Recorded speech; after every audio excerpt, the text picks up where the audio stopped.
presidential address to Congress. Live from Washington, here is Brian Williams. It's actually thunder and lightning on Capitol Hill as we've been in the grips here in Washington of some awful weather. Of course, that forms part of the backdrop for tonight's speech by President Obama to a joint session of Congress. With our politics in such rough shape these days, as you may know, there was actually a fight over when and where this speech would be delivered and scheduling it, and they have arrived at this compromise. Hard against tonight's NFL game, of course, but most members of the House and Senate are in the chamber tonight. And while the speech is about the economy and jobs, and while we're fresh from covering the GOP debate last night in California, here we are days away from the 10th anniversary of 9/11 in really a new country in terms of homeland security, just the use of that phrase, say nothing of the cabinet level department. The new reality we all got used to after that awful day in 2001. And it has reared its head again. Just as we were going off the air for NBC Nightly News tonight, and as we come on the air for this special tonight, there is a homeland security issue that has arisen, big enough to get the attention of the president. He's been briefed on it. Our justice correspondent, Pete Williams, has been reporting on this. He's with us as part of our coverage tonight. Pete, what do we know about this, and what best to call it? Well, I think best to call it unconfirmed. It's a specific piece of intelligence information that the United States has picked up within the last several hours, specific enough that it got their attention. It rose above the normal level of the usual kind of chatter that they hear running up to events like this. It's something they've been discussing for the past several hours. They consider it specific, but it's unconfirmed. There are questions that are internally contradictory in it. And in a statement just out, the Department of Homeland Security describes it as specific and credible, but unconfirmed. And they also say in this statement that oftentimes these things come along and then as they do further checking, they wash out. So there's a note of, I guess, some skepticism even in the statement from the government itself. What they're probably going to do is take this information, pass it along to local law enforcement. That's been their pattern for the past several days. You know, anything that they get, they're basically passing along at this point. But it doesn't sound, at least at this point, that they've decided to use the new terror threat system that has just been set up by the Department of Homeland Security. If they did do that, by the way, Brian, it would be different than the old color-coded days. They'd be very specific, and they'd tell us what we're supposed to do. And can't you almost hear folks at home, perhaps folks who aren't that interested in the speech but are waiting for the game, asking that question that we're now used to after 10 years of this? What am I supposed to do? How is this supposed to change the way I act? And of course, there's a lot more we need to learn about this. Right. We do know it's directed, the threat is directed against New York and Washington, but specifically beyond that, what, we don't know yet. And we may never know. I mean, these things come up. There was one before the inauguration of President Obama that had everybody in town very concerned, and ultimately nothing came of that either. So they're really scrubbing this tonight and trying to figure out what to do with it. And of course, as you know, we found reference and kind of aspirational plans when they raided the bin Laden compound, looking at this next big anniversary and things he had on his mind, but no evidence it was more than that. And that is the frame through which all this is being viewed, because of the fact that Obama expressed some desire to have some kind of an attack around iconic events like this 9/11 anniversary. That's what got everybody's antenna up in the first place. All right. The president, we're on a standby here for the president to enter the chamber, and Chuck Todd is standing by at the White House tonight. Chuck, what can you add to this discussion before we turn the corner into the reason and purpose for the speech tonight? Well, Brian, look, what I've been told is simply, yes, the president has been briefed. You've got John Brennan who's dealing with this, but that all statements and all public alerts are going to come through the Department of Homeland Security, and right on clockwork, there was some discussion, would it be issued after the speech? None of that, and it's all in the hands of DHS at this point, Brian. All right. And Chuck, as we await the president entering the chamber, we should probably turn into the topic in chief tonight. Yes. And that is, with our politics so badly broken, and having heard from the GOP in terms of their debate last night, here's the backdrop as the gavel comes down, and the President of the United States. Mr. Livingood announces the chief executive.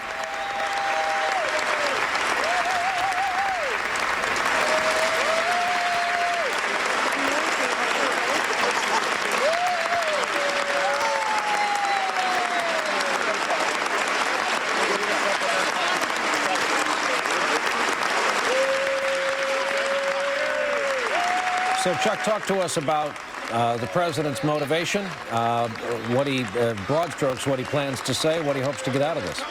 Well, look, the White House knows this is a now or never moment. They're in about a 2.5-month window, as one administration official sort of reluctantly admitted, where they can still govern, they believe. And so the motivation of this speech, the proposal he's going to send to Congress next week. He already called Speaker Boehner, Senate Republican leader Mitch McConnell to inform them he's sending the American Jobs Act, everything that he'll be outlining tonight, putting it in bill form, sending it to Congress next week. But the purpose of this speech is to essentially raise the level of awareness of the American public that A, he's trying to do this, that B, forces the Republicans either to be with him on this, willing to work with him, or to try to publicly show that they won't work with him and essentially run against Congress. And then suddenly, instead of this being a job speech and an agenda fall, it turns quickly into the start of the re-election campaign. Moderating Read the Press, David Gregory is watching here in the studio along with us. David, first of all, a lesson in just how manhandled presidents get coming down that aisle. Everyone wants their FaceTime, hand time, camera time with the president. But second, since you've covered the White House, among other things, think of the burdens of office. This president, his predecessor, any president, think of what he's just been briefed on. He now has to pivot.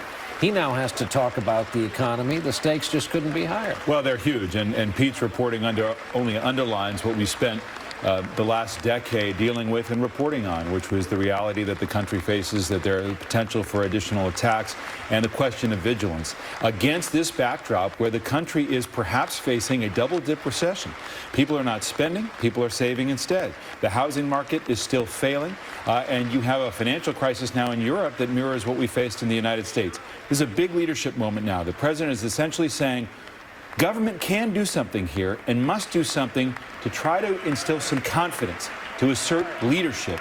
That's what Americans are angry about, because I think it's just missing. The president has told friends, as we just saw him shaking the hands of his vice president and Speaker John Boehner, that his relationship with the Speaker of the House is quite good. It's some of the other members that he's had trouble with, of course, as well documented recently during the debt ceiling fight that we just went through. Again, tonight we'll have a little bit of a different feel. It'll be a shorter speech than most we've seen to joint session of Congress, where it looks like we're going to get it underway about 10 minutes after the hour.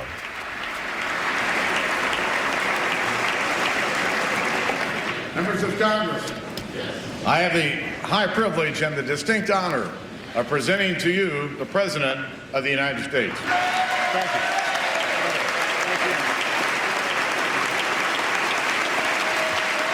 Thank you. Thank you.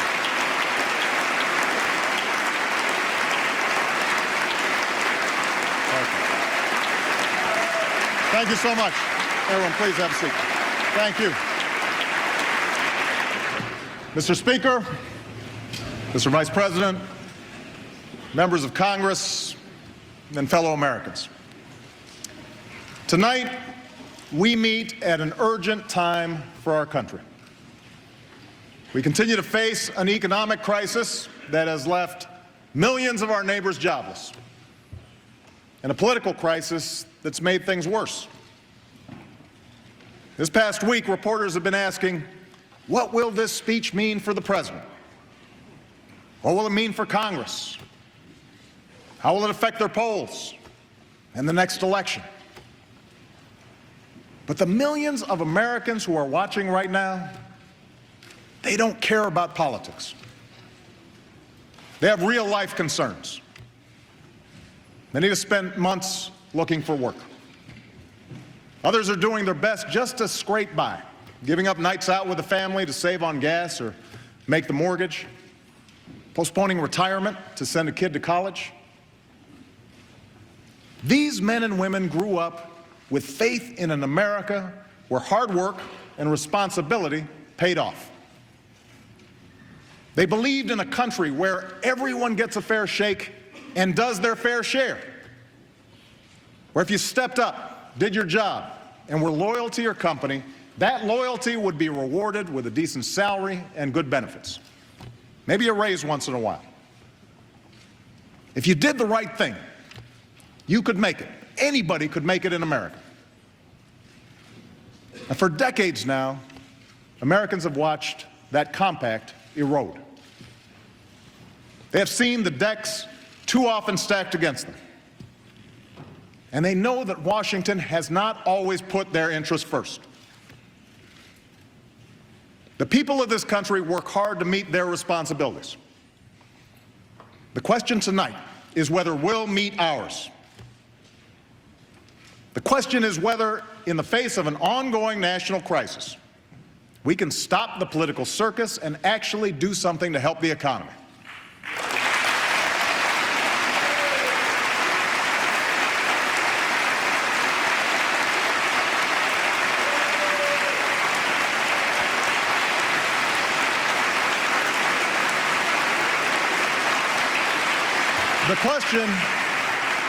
The question is whether we can restore some of the fairness and security that has defined this nation since our beginning.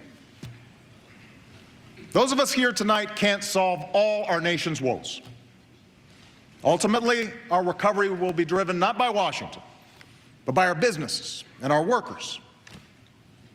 But we can help. We can make a difference. There are steps we can take right now to improve people's lives.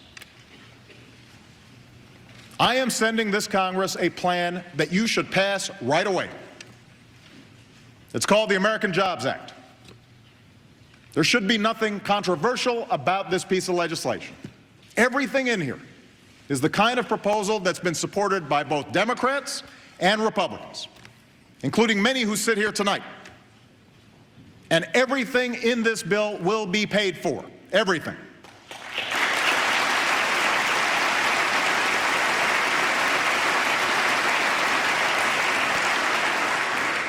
The purpose of the American Jobs Act is simple: to put more people back to work and more money in the pockets of those who are working.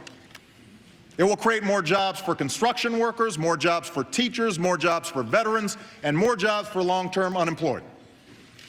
It will provide a tax break for companies who hire new workers, and it will cut payroll taxes in half for every working American and every small business.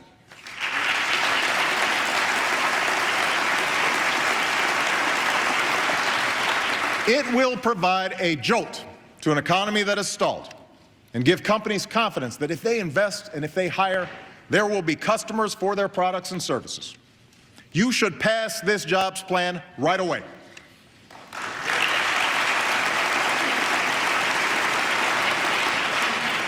Everyone here knows that small businesses are where most new jobs begin. And you know that while corporate profits have come roaring back, smaller companies haven't. So for everyone who speaks so passionately about making life easier for job creators, this plan's for you. Pass this jobs bill. Pass this jobs bill, and starting tomorrow, small businesses will get a tax cut if they hire new workers or if they raise workers' wages. Pass this jobs bill, and all small business owners will also see their payroll taxes cut in half next year. If you have 50 employees making an average salary, that's an $80,000 tax cut. And all businesses will be able to continue writing off the investments they make in 2012. It's not just Democrats who have supported this kind of proposal. 50 House Republicans have proposed the same payroll tax cut that's in this plan. You should pass it right away.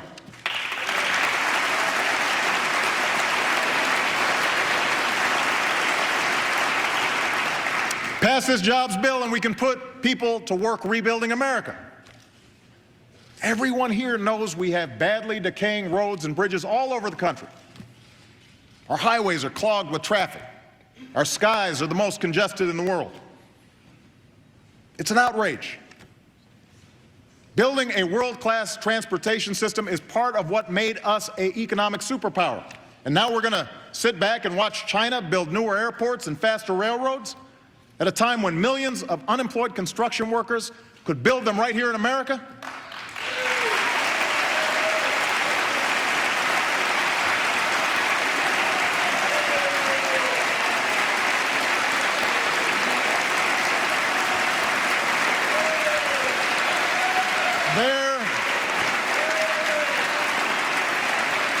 There are private construction companies all across America just waiting to get to work. There's a bridge that needs repair between Ohio and Kentucky that's on one of the busiest trucking routes in North America.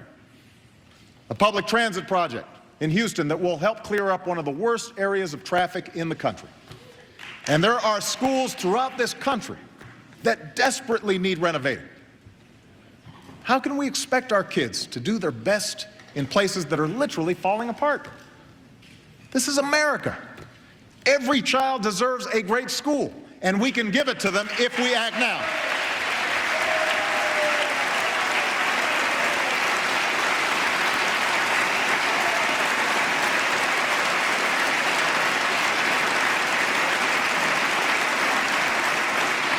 The American Jobs Act will repair and modernize at least 35,000 schools. It will put people to work right now, fixing roofs and windows, installing science labs and high-speed internet in classrooms all across this country. It will rehabilitate homes and businesses in communities hit hardest by foreclosures. It will jumpstart thousands of transportation projects all across the country. And to make sure the money is properly spent, we're building on reforms we've already put in place. No more earmarks. No more boondoggles. No more bridges to nowhere. We're cutting the red tape that prevents some of these projects from getting started as quickly as possible. And we'll set up an independent fund to attract private dollars and issue loans based on two criteria: how badly a construction project is needed and how much good it will do for the economy.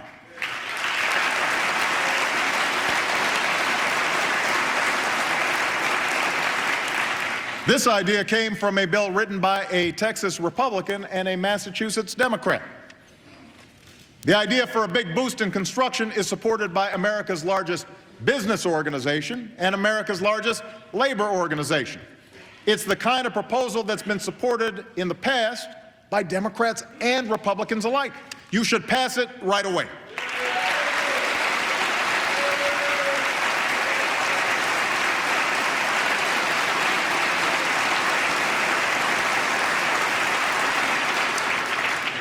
Pass this jobs bill, and thousands of teachers in every state will go back to work. These are the men and women charged with preparing our children for a world where the competition has never been tougher. But while they're adding teachers in places like South Korea, we're laying them off in droves. It's unfair to our kids. It undermines their future and ours, and it has to stop. Pass this bill and put our teachers back in the classroom where they belong.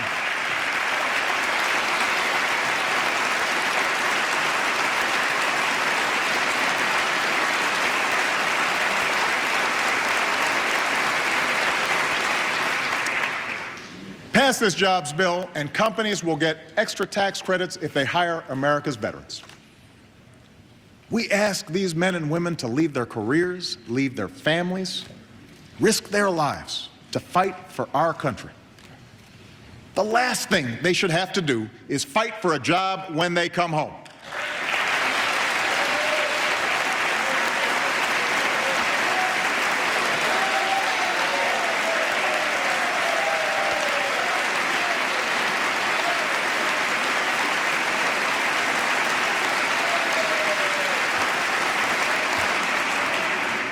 Pass this bill, and hundreds of thousands of disadvantaged young people will have the hope and the dignity of a summer job next year.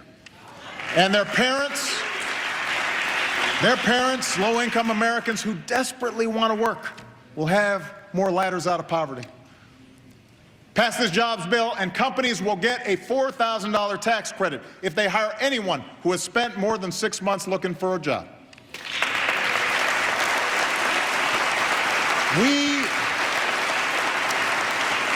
We have to do more to help the long-term unemployed in their search for work. This jobs plan builds on a program in Georgia that several Republican leaders have highlighted, where people who collect unemployment insurance participate in temporary work as a way to build their skills while they look for a permanent job. The plan also extends unemployment insurance for another year. If the millions of unemployed Americans stop getting this insurance and stop using that money for basic necessities, it would be a devastating blow to this economy. Democrats and Republicans in this chamber have supported unemployment insurance plenty of times in the past, and in this time of prolonged hardship, you should pass it again, right away.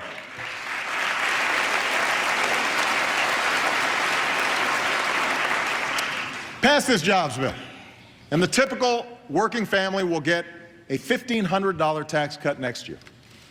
$1,500 that would have been taken out of your pocket will go into your pocket. This expands on the tax cut the Democrats and Republicans already passed for this year. If we allow that tax cut to expire, if we refuse to act, middle-class families will get hit with a tax increase at the worst possible time. We can't let that happen. I know that some of you have sworn oaths to never raise any taxes on anyone for as long as you live. Now is not the time to carve out an exception and raise middle-class taxes, which is why you should pass this bill right away.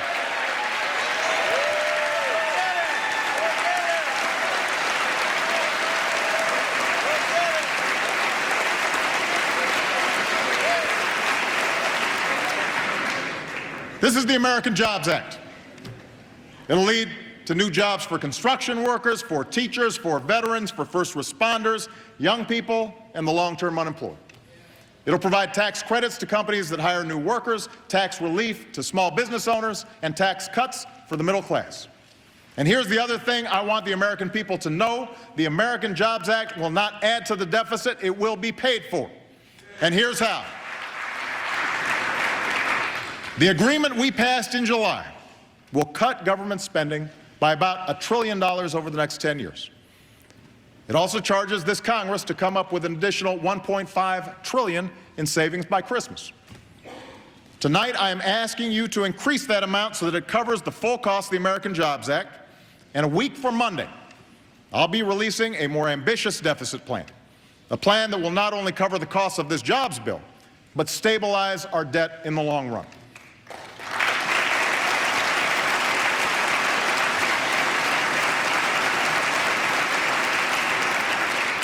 This approach is basically the one I've been advocating for months. In addition to the $1 trillion of spending cuts I've already signed into law, it's a balanced plan that would reduce the deficit by making additional spending cuts, by making modest adjustments to health care programs like Medicare and Medicaid, and by reforming our tax code in a way that asks the wealthiest Americans and biggest corporations to pay their fair share.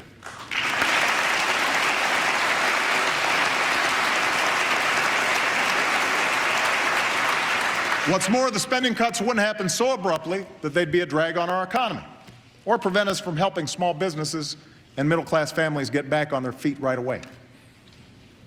Now, I realize there's some in my party who don't think we should make any changes at all to Medicare and Medicaid, and I understand their concerns. But here's the truth. Millions of Americans rely on Medicare in their retirement, and millions more will do so in the future. They pay for this benefit during their working years. They earn it.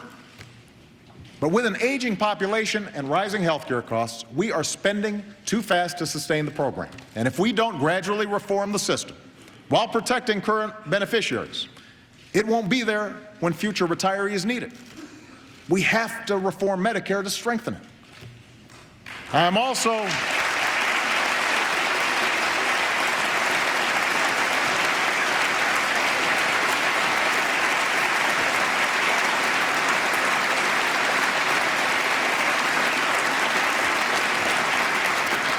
also well aware that there are many Republicans who don't believe we should raise taxes on those who are most fortunate and can best afford it. But here's what every American knows. While most people in this country struggle to make ends meet, a few of the most affluent citizens and most profitable corporations enjoy tax breaks and loopholes that nobody else gets. Right now, Warren Buffett pays a lower tax rate than his secretary, an outrage he has asked us to fix. We need a tax code where everyone gets a fair shake and where everybody pays their fair share.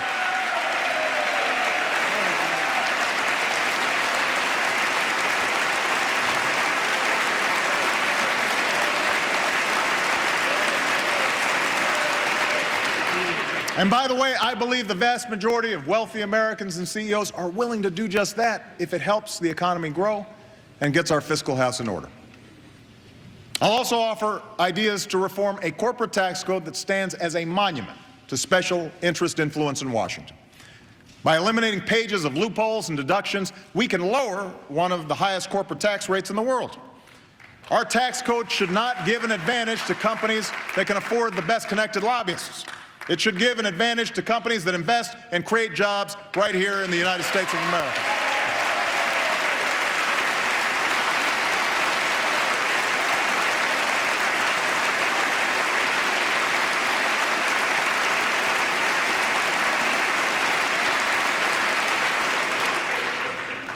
So we can reduce this deficit, pay down our debt, and pay for this jobs plan in the process.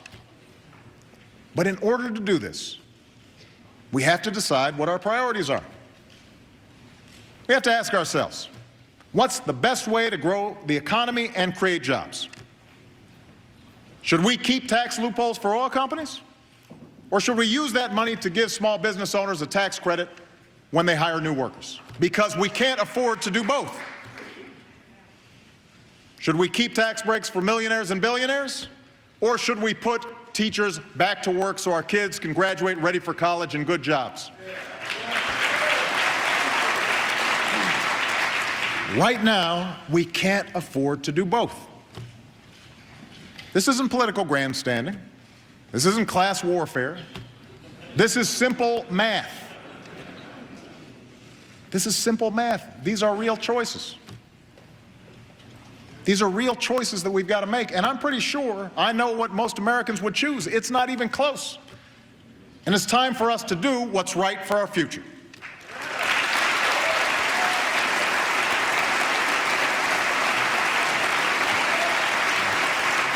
Now, the American Jobs Act answers the urgent need to create jobs right away. But we can't stop there. As I've argued since I ran for this office, we have to look beyond the immediate crisis and start building an economy that lasts into the future. An economy that creates good, middle-class jobs that pay well and offer security. We now live in a world where technology has made it possible for companies to take their business anywhere. If we want them to start here and stay here and hire here, we have to be able to outbuild and out-educate and out-innovate every other country on earth.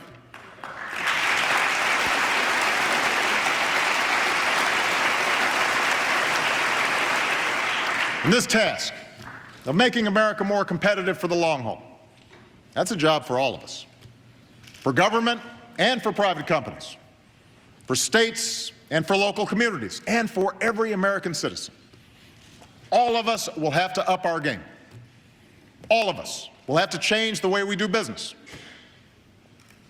My administration can and will take some steps to improve our competitiveness on our own.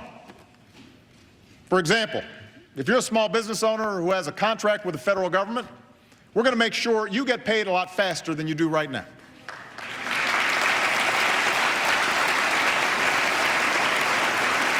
We're also planning to cut away the red tape that prevents too many rapidly growing startup companies from raising capital and going public.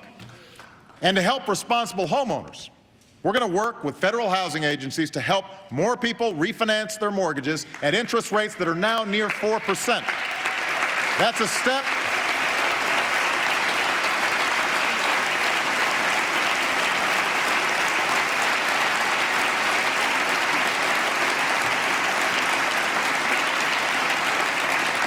I know you guys must be for this, because that's a step that can put more than $2,000 a year in a family's pocket and give a lift to an economy still burdened by the drop in housing prices. So some things we can do on our own. Other steps will require congressional action. Today, you passed reform that will speed up the outdated patent process so that entrepreneurs can turn a new idea into a new business as quickly as possible. That's the kind of action we need. Now it's time to clear the way for a series of trade agreements that would make it easier for American companies to sell their products in Panama and Colombia and South Korea, while also helping the workers whose jobs have been affected by global competition.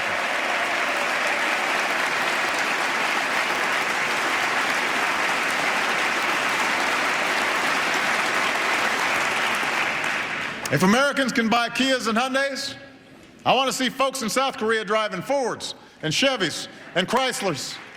I want to see more products sold around the world stamped with the three proud words, made in America. That's what we need to get done.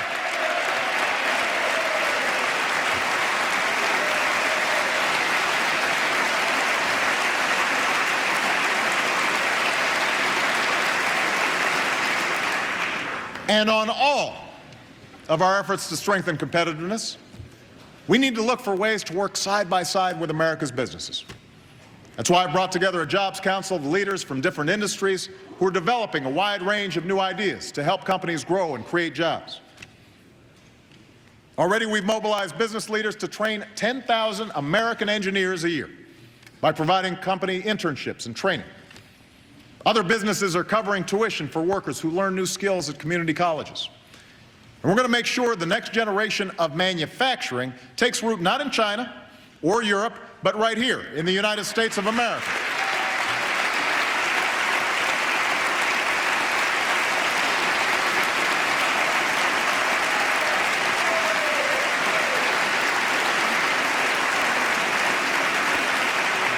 If we provide the right incentives, the right support, and if we make sure our trading partners play by the rules, we can be the ones to build everything from fuel-efficient cars to advanced biofuels to semiconductors that we sell all around the world. That's how America can be number one again. And that's how America will be number one again.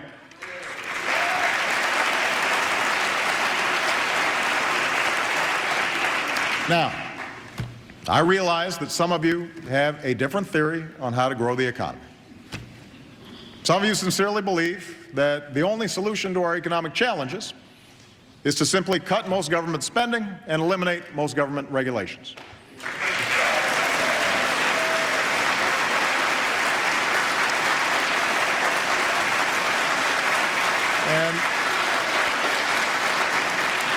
Well, I agree that we can't afford wasteful spending, and I'll work with you, with Congress, to root it out.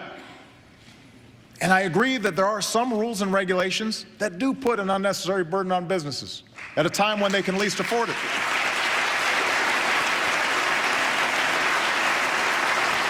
That's why I ordered a review of all government regulations. So far, we've identified over 500 reforms, which will save billions of dollars over the next few years.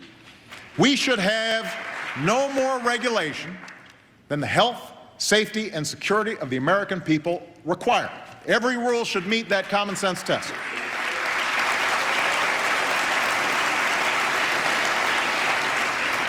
But what we can't do, what I will not do, is let this economic crisis be used as an excuse to wipe out the basic protections that Americans have counted on for decades.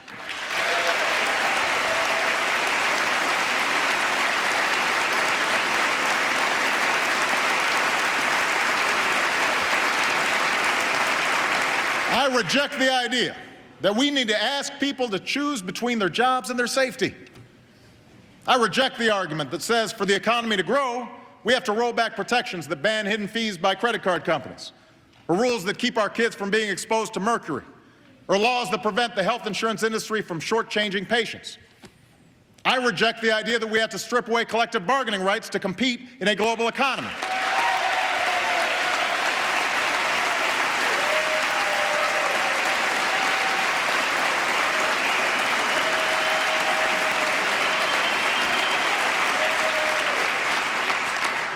We shouldn't be in a race to the bottom where we try to offer the cheapest labor and the worst pollution standards. America should be in a race to the top, and I believe we can win that race.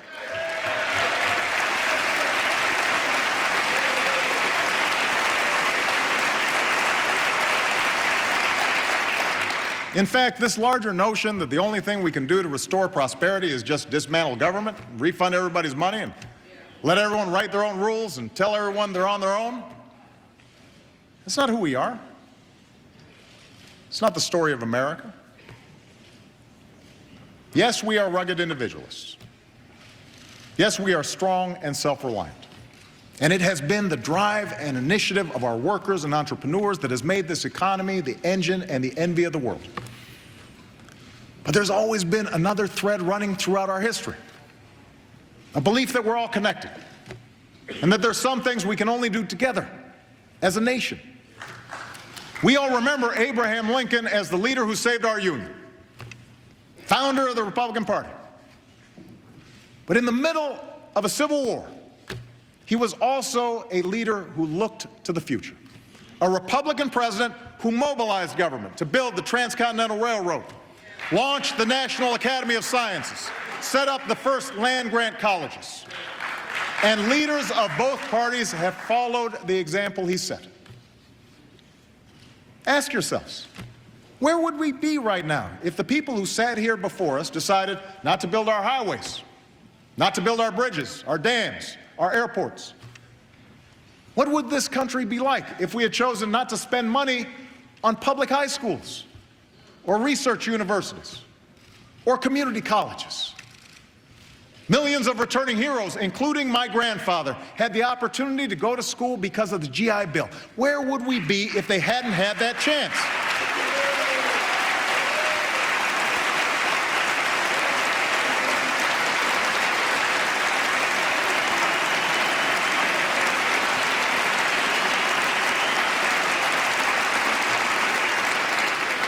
How many jobs would it have cost us if past Congresses decided not to support the basic research that led to the internet and the computer chip?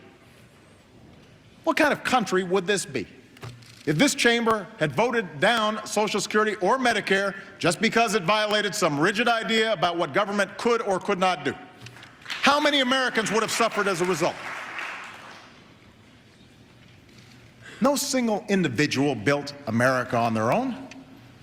We built it together.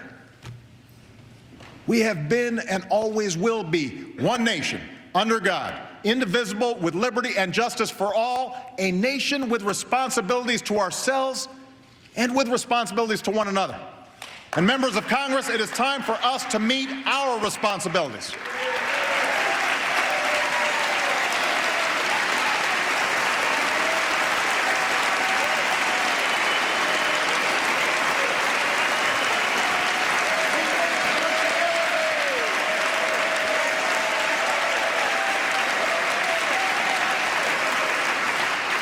Every proposal I've laid out tonight is the kind that's been supported by Democrats and Republicans in the past. Every proposal I've laid out tonight will be paid for. And every proposal is designed to meet the urgent needs of our people and our communities. Now, I know there's been a lot of skepticism about whether the politics of the moment will allow us to pass this jobs plan or any jobs plan. Already we're seeing the same old press releases and tweets flying back and forth. Already the media's proclaimed that it's impossible to bridge our differences. And maybe some of you have decided that those differences are so great that we can only resolve them at the ballot box. But know this, the next election is 14 months away. And the people who sent us here, the people who hired us to work for them, they don't have the luxury of waiting 14 months.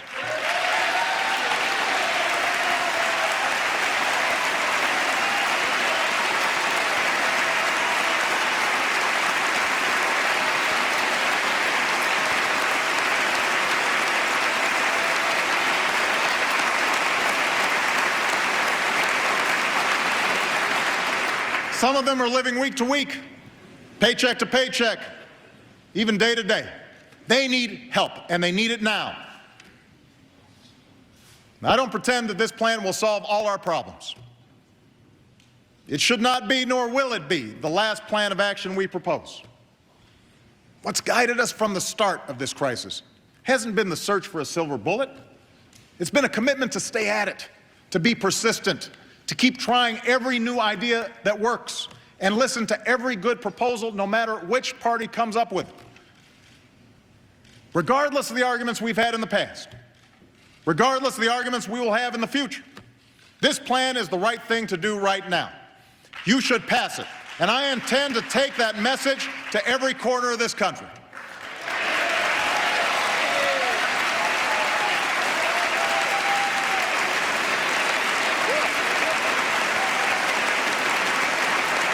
And I ask every American who agrees to lift your voice. Tell the people who are gathered here tonight that you want action now. Tell Washington that doing nothing is not an option. Remind us that if we act as one nation and one people, we have it within our power to meet this challenge. Now, President Kennedy once said, "Our problems are man-made, therefore they can be solved by man. And man can be as big as he wants." These are difficult years for our country, but we are Americans. We are tougher than the times we live in, and we are bigger than our politics have been. So let's meet the moment, let's get to work, and let's show the world once again why the United States of America remains the greatest nation on earth. Thank you very much. God bless you. And God bless the United States of America. A speech that was at times a stem winder inside the House chamber tonight. The reaction, of course, varying from party to party. We now have something called the American Jobs Act. The president coming back at Congress after that toxic and terrible fight we saw over the debt limit. The summer recess is over. They are back to work. In fact, the Senate's going back into work tonight. Kelly O'Donnell has spent the past hour inside the chamber watching the speech from there. Kelly, the one thing you can't know being in there that we saw from the outside is, even as the president was wrapping up, just a tremendous lightning show over the dome and over Washington tonight, almost a flash a minute during the address. But what it sounded like, and you're there and we can't be,